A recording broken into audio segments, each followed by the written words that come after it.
Okay, brilliant. Thanks for that, John. And welcome everyone to the second episode of Lancashire LGBT's LGBTQ plus Mental Health Hour.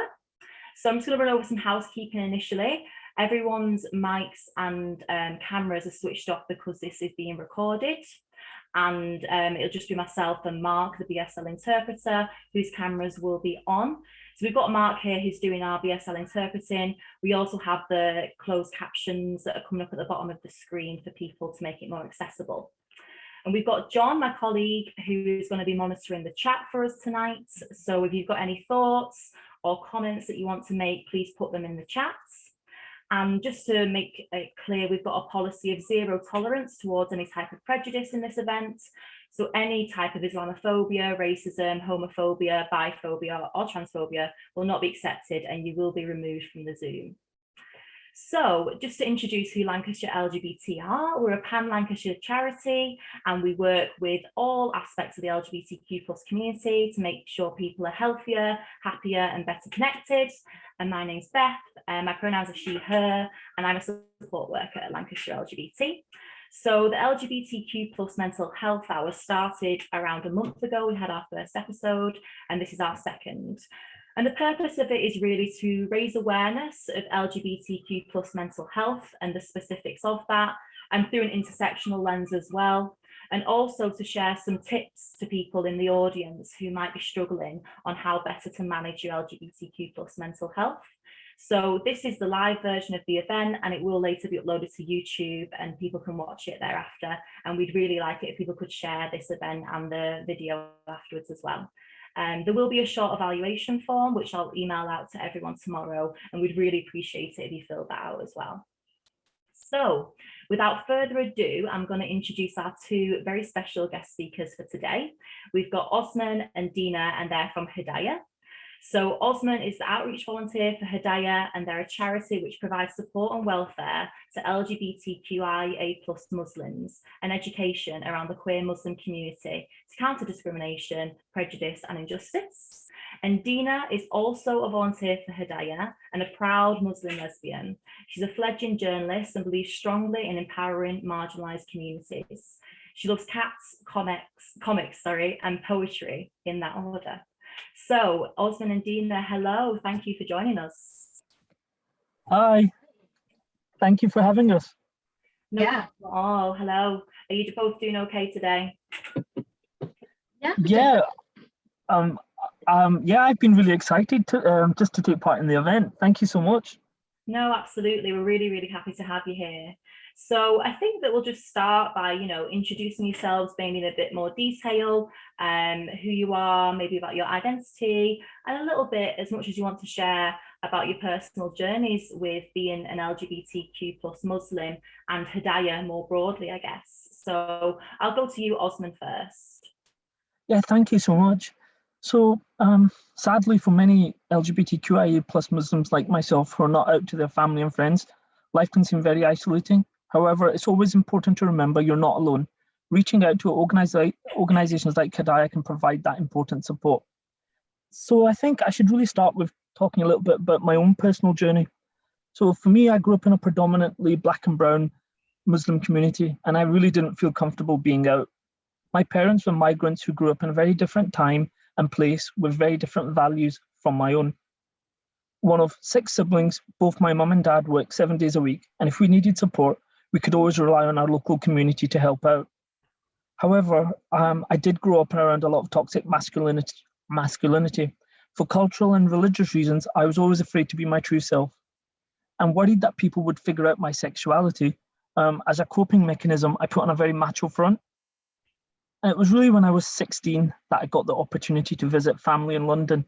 And now I had heard that there was a gay community in London and decided that maybe I was better off going to London and maybe I would meet someone and live my life on my terms. However, instead of finding acceptance, I was met with racial abuse. And this rejection really was a turning point in my life. I was very angry at the gay community for the racism that I experienced because I was expecting acceptance there. I started to get involved with a lot of crime and trouble with gangs and a lot of trouble with the police. I hated myself and wanted to push my family and friends away. I struggled with relationships and went on to meet my now ex-wife at college. I tried my best to conform to society, and after 2 years of marriage, we split up. And that's when I fell into a depression and really was a difficult time in my life. My family intervened, and I ended up going to Mecca, which is a holy pilgrimage for Muslim people. And that is where I finally accepted myself and my sexuality. I made a promise to make positive changes in my life and went on to join Hidayah and meet people who have had similar lived experiences as me. I now volunteer and stop young people going down the same self-harm, self-destructive route I went down. I currently work as a volunteer, as an outreach volunteer, and I do this even as a closeted gay man. And it's to highlight that, for me, unfortunately, some of the people that I support have been victims of honor-based violence. And as a result of that, I am not visible today. But I also want to give a shout out to all those other people who are closeted, that, you can be part of the queer community and you don't always need to be visible. You just have to be you. And that's important as well, to remember that not everybody has the privilege of coming out. That's me in a nutshell. Thank you. Yeah, wow. I mean, that was really, really powerful, Osman. Thank you so much for sharing so much of your personal journey and making such thought-provoking points, particularly about what you just said about coming out being a privilege. So I'll come over to you now, Deenah, if you wanted to share a bit about your story as well for us. Yeah, so I am a little bit younger than Osman, so it's I've not lived as much life, if that makes sense. So I'm in my 20s, and I think I kind of figured out that I was, not straight when I was probably at uni, because I went away for uni and I had a lot of interesting experiences there, and I was able to kind of make this one friend who is still my friend to this day, and she seemed very, very comfortable in her own skin and she's bisexual, and she had no problems with kind of just being, and seeing that made me think I would really like to be as comfortable in my own skin as my friend is in hers, and that kind of helped. And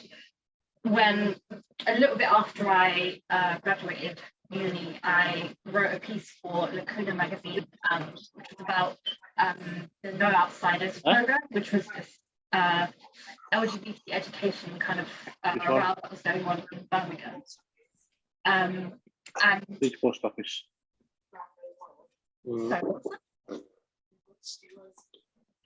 Sorry, I'm just hearing a bit of Yeah, I think that someone's mic is off. If there's anyone in the audience that mic is off, please could you just, if it is on, sorry, could you switch it off, please? Thank you. Okay, go ahead, Deenah. Yeah, so I just lost my train of thought. Yeah, so I wrote this piece, and it was kind of about how I was stuck in the middle of a queer community that largely didn't really look fondly on religion, and then a religious community that kind of abhorred a lot of queerness. But the thing is, I was stuck in the middle with one foot in either world, and I felt very lost. And it was actually because I wrote that article that Hidayah, the chair of Hidayah, got in touch with me and asked if I wanted to be involved with some projects, and that was a year ago.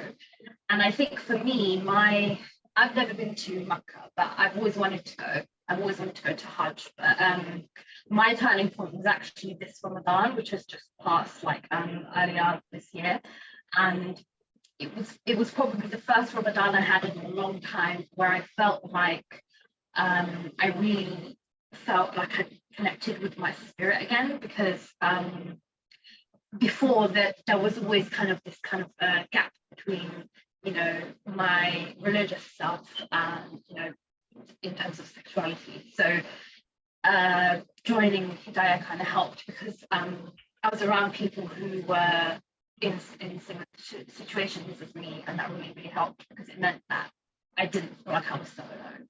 So you know, I will forever be grateful for that, because this Ramadan was probably the first one that I've really enjoyed and really felt like I've connected with God and with myself in such a long time.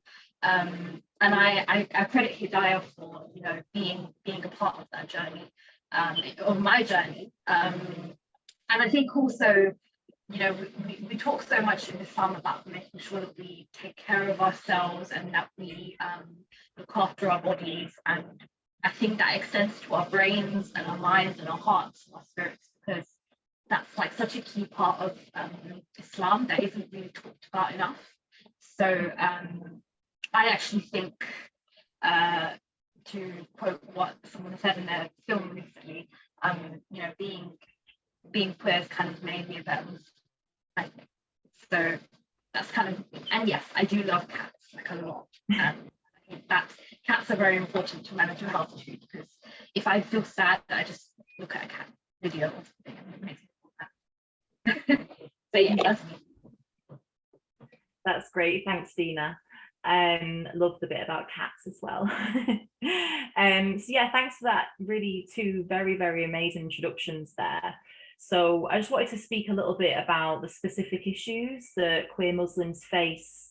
And I'll go to you first, Osman, and then I'll come to you, Deenah, and hopefully you can speak to the intersection of being a queer female Muslim as well, and really how this impacts on your mental health is what we would like to come to understand better. So yeah, I'll go to you first, Osman.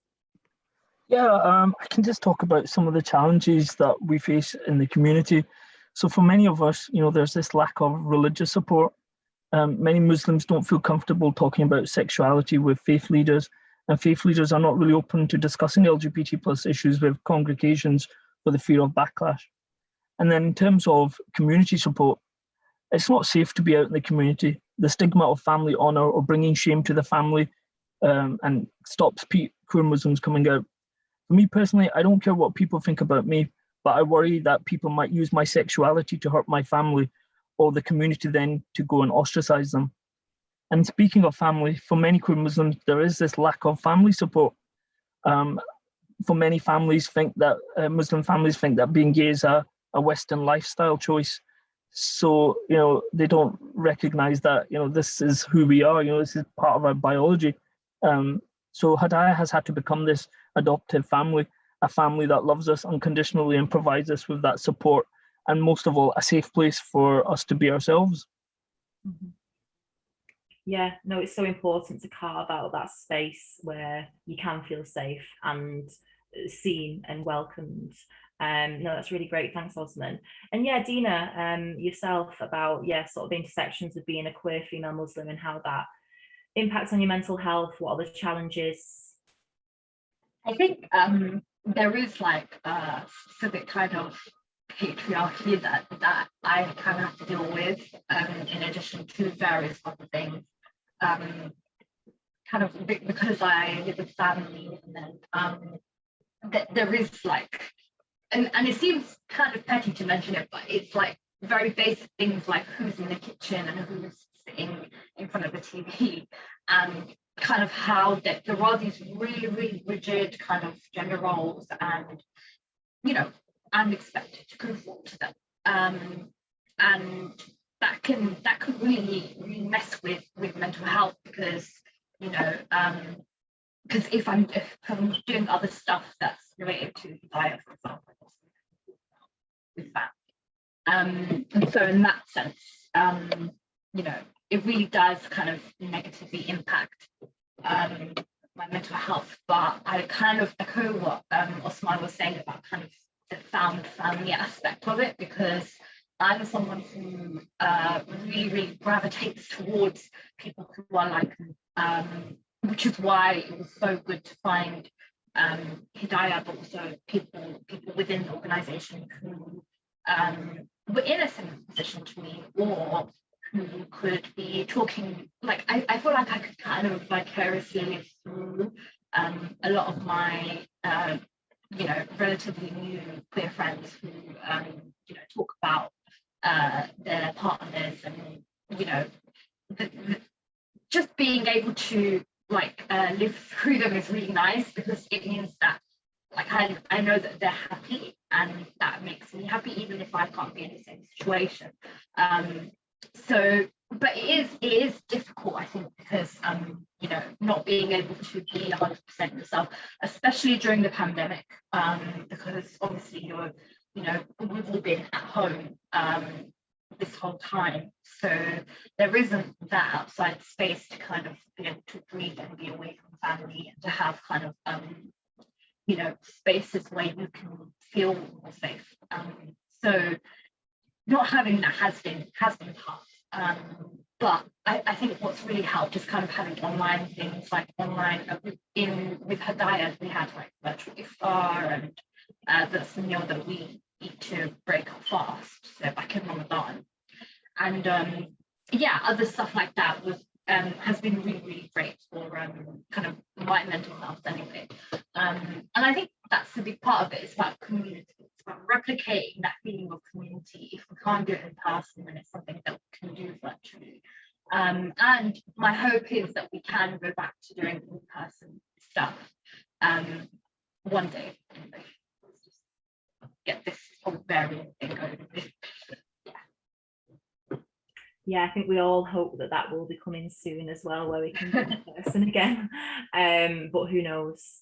So yeah, that was great. Thank you for sharing that, both of you. I mean, you touched on it a bit, Deenah, but the next question was more around if you've got any coping strategies for your own mental health, or what you do to combat these challenges with your mental health as a queer Muslim. But I'll turn to you first, Osman, and see what you've got to say there.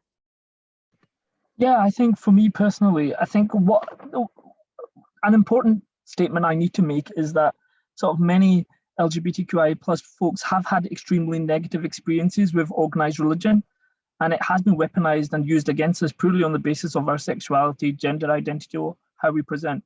And as adults, we tend to neglect this part of our, the spiritual part of our identities, and we replace it with other forms of ritual and meditation. And so for me, as a Muslim, we pray 5 times a day. I have this kind of dialogue with my God. As Muslims, we eat halal food, which is permissible in accordance with Islamic law, which helps to nourish our bodies and minds. We have kind of ritual bathing to calm the mind. And plus, we're fortunate that Islam isn't just a religion, it is a lifestyle, and one that actively promotes us to balance and maintain the equilibrium of body, mind, and spirit. So our gender, sexuality does not prevent us from living a halal Muslim lifestyle. Rather, it's the culture around organized religion that poses a problem. And I always say this to a lot of my colleagues and friends in Hidayah, that we must remember that Islam is our intentions, and what's in our hearts that matter. Yeah, that's brilliant. I think that there's so much of what you're saying that I hope and believe a lot of people will become educated on, that perhaps didn't know about Islam. And just what you were saying then, I know you love the connection to mind, body and spirit. That was actually the theme of LGBT History Month this year, and that's why we've called it the title of this event tonight as well. So thank you for sort of bringing it back to that as well. It's really important. Yeah, Deenah, do you want to answer this about any kind of coping strategies about mental health as a queer Muslim?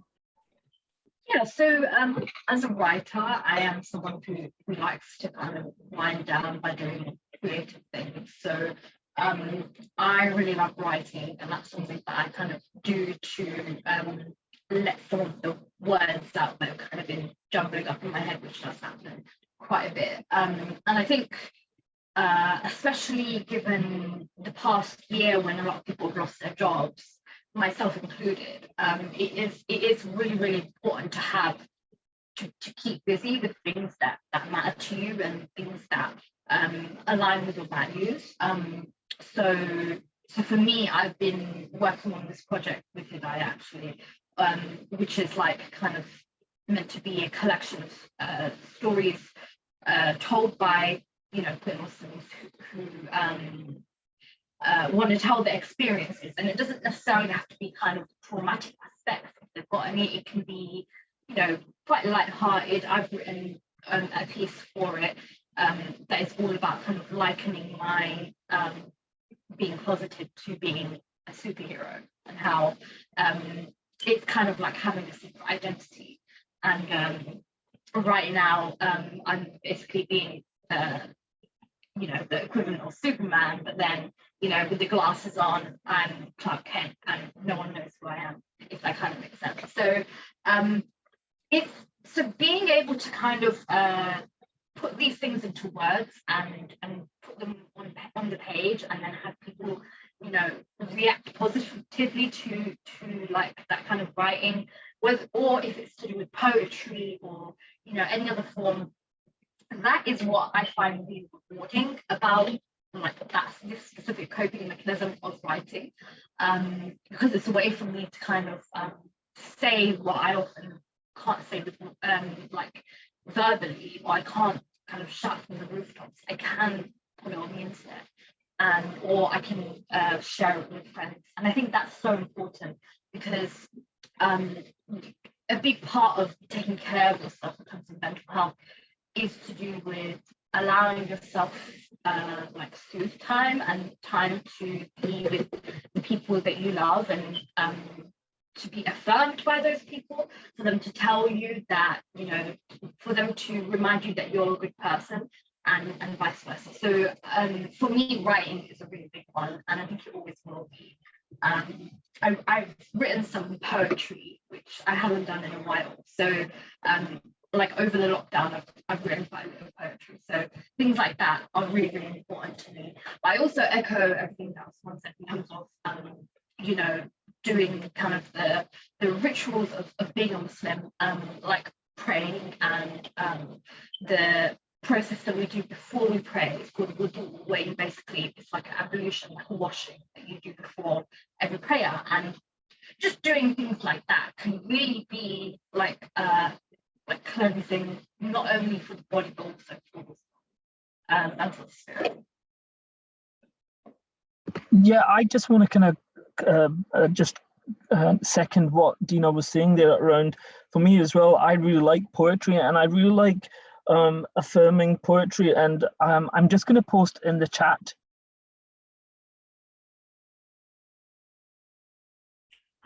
Is this some of your poetry? Sorry, I just want to second on what Deenah was saying around poetry. This is one of my favorite sort of poets, Audre Lorde, and I totally recommend people to go check her out. And she is a queer Black poet, and you know, I just love some of the works that she's done, and that's who is my kind of go-to place for when I sort of need affirmations and positive stuff. Brilliant. Yeah, I couldn't quite see it as it had come up because I've got a split screen, but yeah, Audre Lorde is amazing, and a wonderful Black feminist scholar as well. So yeah, thank you for that, Osman, and sharing that. And I really love what you were saying, Deenah, about, you know, sort of channeling into a creative output. I think that's really important. It's something that a lot of people can connect with. And I wonder, as a writer, if you would actually have any advice for someone who maybe hasn't quite found what that creative output is for them yet, for their mental health, but you know, would be looking for something. So I think the main thing is, and I experienced this a lot myself, but some of the times when I feel like the most writer's block is when I'm worrying about the audience. I'm worried about what people think of it. My best writing, though, has been when I've written for the audience of just one person, and that's myself. And doing so it's so freeing. Sometimes what you need to do to get to that kind of mindset, though, is kind of take away some of the formalities of writing. So if you feel like, if you're a writer and you feel that you know, a blank Word document is really daunting, don't type into a Word document. Type into like a Tumblr post, or you know, insert social media outlet of your choice. Like, it doesn't have to be, you could write in tweets and then like just save all of them as drafts, and then you've got, you can write poems like that. There's so much that you can do with, you know, social media and things. And it's not that you have to post it on social media, but just having it so you just think of it as kind of like something that you're just casually doing for yourself is a really, really good way of you know, letting out like the words that might be stuck at the floodgates and you just want to open them up. So I definitely recommend that. And also, you know, writer friends, like have more writer friends, because if you have people that you know who are also writing, then you can encourage each other and talk about your projects, and it can be like the difference between getting something finished and, you know, leaving it unfinished. And so on that, like I'm always up for like chatting on Twitter about anything to do with writing, because it's like my favorite thing. That's really great advice. Thank you, Deenah. I've never thought about tweeting as a form of like writing and getting stuff out there. So that's brilliant. Thank you. And yeah, thanks for sharing your Twitter handle there. Hopefully people will go and follow you and follow your amazing work. Okay, so there's some really good pointers there for how people might be able to cope better with their mental health, particularly as queer Muslims who face additional challenges and boundaries. I wanted to maybe just come back to something that you mentioned before, Osman, actually, about the privilege of coming out. I wonder if you could just speak to that a little bit more and we could have a little discussion around that, because I think it's a really important concept that, particularly because it's Pride Month, a lot of LGBTQ plus people and allies probably haven't really thought about before. And it would be really interesting to see a queer Muslim's perspective on it. Yeah, I mean, coming out is not easy for everyone. Some people whose family don't accept them for being gay would find themselves having to think about their safety, maybe having to think about their financial situation. They might not have a job to support themselves or have, you know, accommodation, and might be relying on family or people who might not be accepting of their sexuality. And, you know, and that's what I mean by privilege. There's people who don't unfortunately have supporting communities around them. And for those people, it can be very difficult. And, you know, it's not as easy as you see it on TV, and it's not as accurately reflected. And sadly, you have so many sort of barriers as well for many people, especially queer Muslims.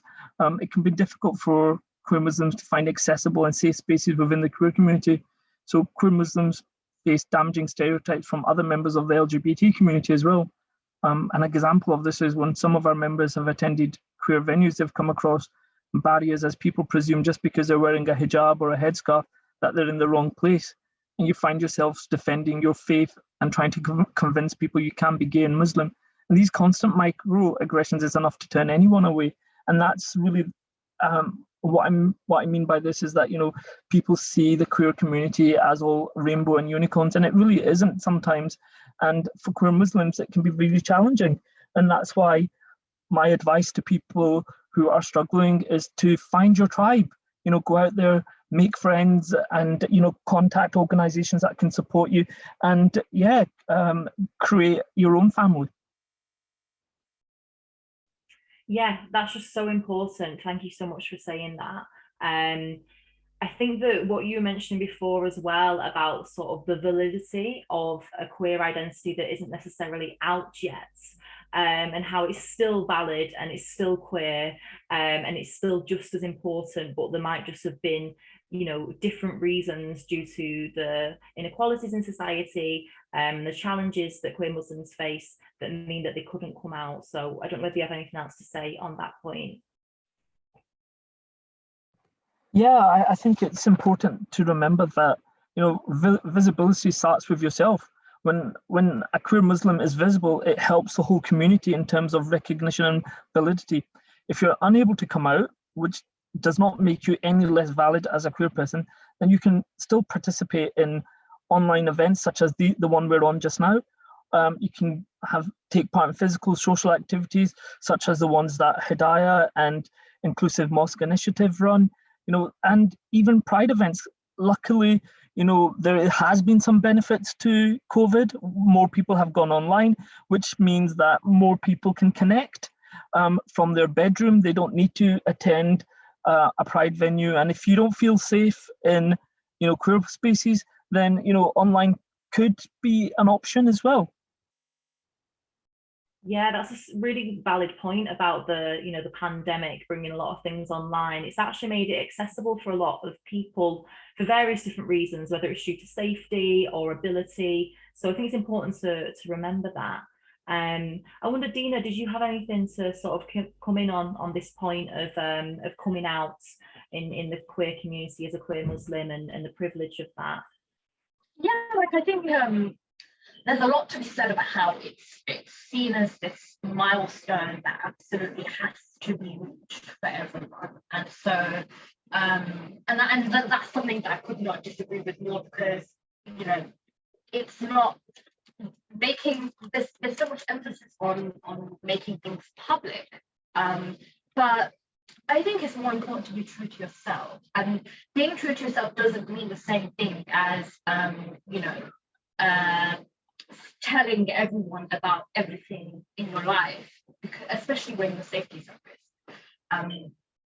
And I think that's even more important for people who are people of color, for example, or people who face microaggressions from their religion or any other number of things. And I speak to this as someone who is a woman of color who wears hijab. I've had my intelligence kind of questioned multiple times, and it's been because they don't think I can speak English, or just strangers presuming that they know everything about me, or that they think I'm conservative, and all these kind of assumptions that are being made about me without bringing anything else into the mix, without bringing queerness into the mix. And so for a lot of people like me, who have to kind of deal with this like double, triple, quadruple whammy of minority, marginalized, it is so hard to just exist in the world as it is. And sometimes you got to pick your battles. And if I have to decide between if I want to explain why I'm not an abomination to God, or if I have to explain why wearing a piece of cloth on my head is completely my choice and I'm not doing it because I'm oppressed. Like, you have to choose which argument you're going to have, because otherwise existing is just really, really difficult, just existing on its own, especially when you're at work, if you're working in the corporate world, like I was for a bit, which is overwhelmingly, white, and as you get closer to the top, it's more male, and so there are so many issues that I have to deal with already, and I think that's why a lot of people of color who are also queer don't necessarily advertise that, because it's just there's like the fact that it's not safe, but there's also the fact that a lot of the time it's just not practical.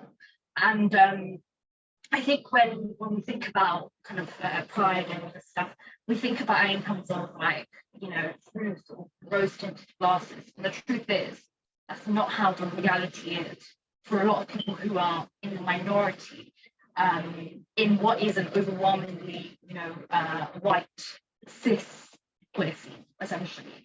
So it is really important in Pride Month to remember to listen to the minorities. And so and platform them, which is why I'm really, really glad that you asked us to be here, because that's like a great way to do that. But I think it's making sure that those minority voices are given more space in sort of queer spaces, essentially. Yeah, couldn't agree more with everything you just said, Deenah, so thank you. Okay, so now we're going to move on to the questions that were pre-submitted by audience members, and we've got quite a few to get through, so hopefully we'll have time to get through them all before 7. So I'll just jump straight in, and I'll go to you first, Osman, and then to you, Deenah, and then if towards the end we run out of time, maybe just one will answer one and one the other. So the first one is how to increase visibility of queer Muslims, considering there is a barrier of family and community acceptance imposed by faith beliefs. So I'll go to you first, Osman, for that one about visibility. Yeah, I think I kind of touched on it before, about, visibility starts with yourself. And I think it's important to kind of to have people that reflect your identities in social media, in television. I grew up, struggling to see people who looked like me, who identified as me, and that really internalized my feelings a lot, because I just felt that there was something wrong with me. So it's really important. And what we've seen over the last especially last year, was this popular app TikTok. And what you've seen was queer Muslims going visible, going viral on these TikToks and talking about their identities. And for me, that was really amazing to see people that are out and proud and, being on social media, and and for me to be able to connect to them, to actually message them support, which was really, really powerful for me. So yeah, I think it's, as queer Muslim visibility goes, you're finding it more acceptance of different sexualities and gender identities within Muslim communities.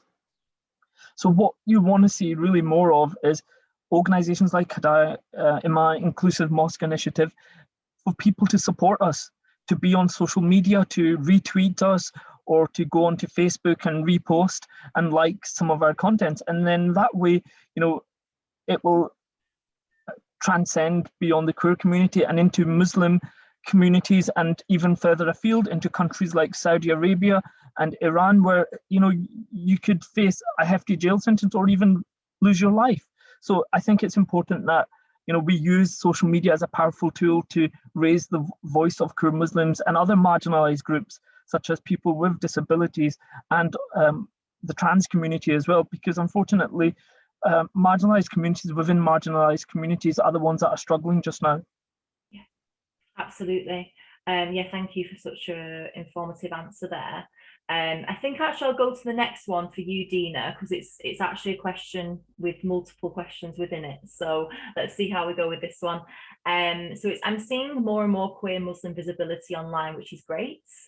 As queer Muslim visibility grows, are you finding more acceptance of differing sexualities and gender identities within Muslim communities, or more resistance?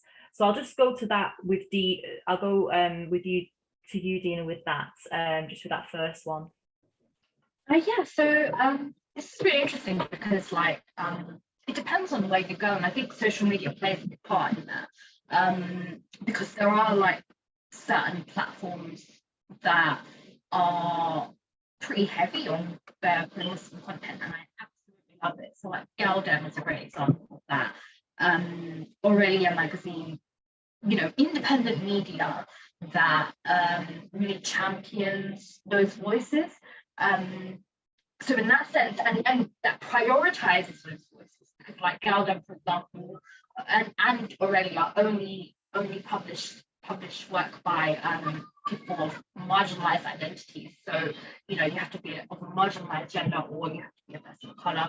And I think that's really important, because so much of the time the conversations dominated by a certain group that is predominantly in society, and I think it's really important to get those opinions that are kind of on the fringes or aren't as heard as much out there in the open. And I think also, speaking personally, my very first article for Lacuna magazine was also the one that was quoted in a parliamentary debate on the issue of LGBT education. So I don't think that I would have got there if it wasn't for the fact that the editor decided to give me a shot with this piece. And so that's what I mean, being platformed is so important. Being and I think visibility is something that shows in various forms. It can be through a pseudonym, which is what mine is, or it can be talking about things but not having your camera on, like me. And so I think that kind of thing is really important, because you can still have a voice even if people don't know whose voice it is necessarily, even if people don't know your name or your face. You can still be an activist and still you know, fight for what's right. And that's like a key part of being Muslim, and you know, a key part of what makes my mental health a lot stronger is the fact that I am doing things that align with my values and things that matter to me. So I think with visibility, there's a lot to be said about being creative about it and finding ways around it. So even if you don't feel like you can speak in a certain way, think about ways that you can speak out and make your voice heard in other ways. Because you can have things like with my article being mentioned in a parliamentary debate, and like that was something that was probably my biggest achievement as a writer so far. So, you know, it can make a real difference. And I hope that this is something that can help encourage writers to, you know, really try and get their work out there in a similar way. Yeah, thank you for that, Deenah. Okay, so I'll come back to you, Osman, now with this question that's still a part of this other question. They've asked, which aspects of Islam and community help your mental health and well-being? And alongside that, I'll also ask this one, would you recommend following the faith to a queer friend, and why? Yeah, so for me personally, I think it's important. The parts of Islam that I was brought up to believe was to, you know, treat everybody fairly, to, you know, respect people, even if they're different from you. And I hold on to those values. You know, Islam is a religion of peace, but it's not always portrayed in that way, you know, and to be able to connect to people and respect people, even if they're different. That's the side of Islam that I like. I think that's important. That aligns with my values. To be an honest person, to be a kind person, you know, and to help charity, and most of all, help the marginalized. There's so many verses in the Quran that talk about supporting people that have been oppressed and communities that have been oppressed and marginalized. And that's what basically empowered me to do the work that I do with Hidayah, because I feel it's important that I do that. And as a good Muslim, I need to be able to stand up for what's right, whether or not other people agree or disagree. That aspect of Islam is really important for me. And in terms of recommending Islam to people, I definitely would. I think everybody who want to explore their spiritual side or religious faiths, please do go out there, read books, but maybe start with, you know, start from yourself and do some research, and then connect with communities out there. I think that's also important. And remember that there is people out there that can relate to you, especially within the queer community. So yeah, I think that's something that I really feel passionate about, is supporting other people who have decided to veer towards any faith, really, because we have so many similarities. Even though we're different faiths, we do have a lot in common. And a good example of this is recently there was a collective of religious faith leaders who came together to support the banning of conversion therapy. Unfortunately, this issue has still not been resolved in the UK. The government has decided to have more talks around, you know, what's going to happen. But I think it's important that to give an example that not all faith leaders are negative towards the queer community. And that was a good example of, I think you can get the YouTube video as part of the Jane Ozanne Foundation. And if you watch that video, and you will see so many faith leaders, including from the Muslim faith, talking about banning this horrible therapy service. Yeah, that's a really good point as well, to, you know, focus on some positive aspects of like interfaith networks that are very pro LGBTQ plus community and, you know, deserve to be paid attention to as well. So thank you for that, Osman. So Deenah, I'm going to come to you with a question now about some potential networks that have been set up. So the question asks, have any networks been established as a joint approach, including the police, to support the Muslim LGBTQ plus community? Yeah, so when I got this question, I remember, you know, mulling it over quite a bit, because I was a bit torn. I think on the one hand, in theory, it is definitely possible for you to go to the police if you feel like you've been a victim of a hate crime, especially when it comes to, being queer. However, I think that also comes with a very heavy caveat, which is that I'm always going to be suspicious of, the systems that are in place in terms of law enforcement because of this history of police brutality. There are a lot of people who are queer, Muslim, and black, and the police have not been particularly friendly towards black people in general. And I've never been stopped and searched before, but I do know a lot of other men of color who have been, and I think that's a real problem. Statistically, it's proven that it's much more likely for a person of color, a man of color, to be stopped and searched randomly, and so that I think shows that there is racial bias, and that's a big problem, I think, as well as the fact that I've kind of heard from other people that it's not the safest place to also be queer. Police force or MI6.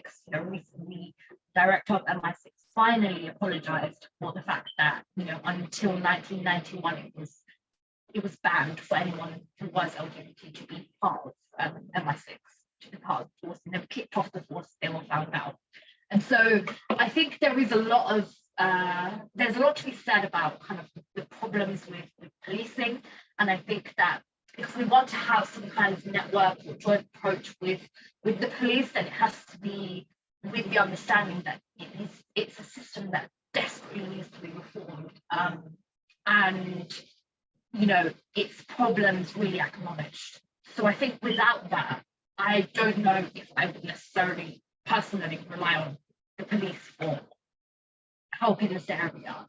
That being said, like I'm lucky in that I've not been in a position where my life's been threatened or anything like that. So I say this from the point of relative privilege anyway, but I also think that it's important to keep in mind the history of these systems of law enforcement and kind of globally the impact that it's had on people of color and especially black people. So I would be hesitant to have that kind of joint approach within other queer organizations. However, I would be very happy to partner with them. Because I think it's to do with strength in numbers essentially and about solidarity. So I think those are much more powerful, in my opinion, than heavy policing. Yeah, thanks for that, Deenah. Really important points raised there, and a really great response to that question, actually. So for the final question, I'll come to you, Osman, and then if we've got time for Deenah to comment on it as well, we will. So it's, how do you deal with comments and hate from fellow Muslims who hate the idea of you being gay? So for me, I'm going to quote the American civil rights leader Martin Luther King Jr. So hate cannot drive out hate, only love can do that. So when faced with hate, we should take the time to assess whether or not this is an opportunity to educate or an opportunity to show compassion and love. It is hard to hate someone who tells you their journey.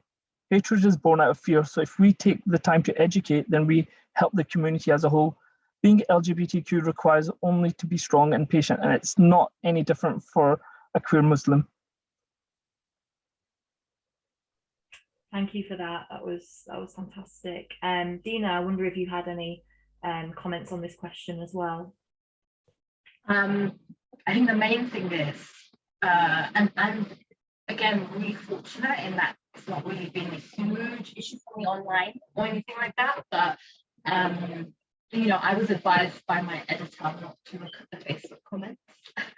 And I think that's really important because the thing is, like, a lot of stuff is said on social media and it's this echo chamber, and then you think that that's like a majority opinion on you or anything like that. And that's not the case. Like, if you curate your social media kind of activity and you follow the people who are worth following, then you can kind of weed out that.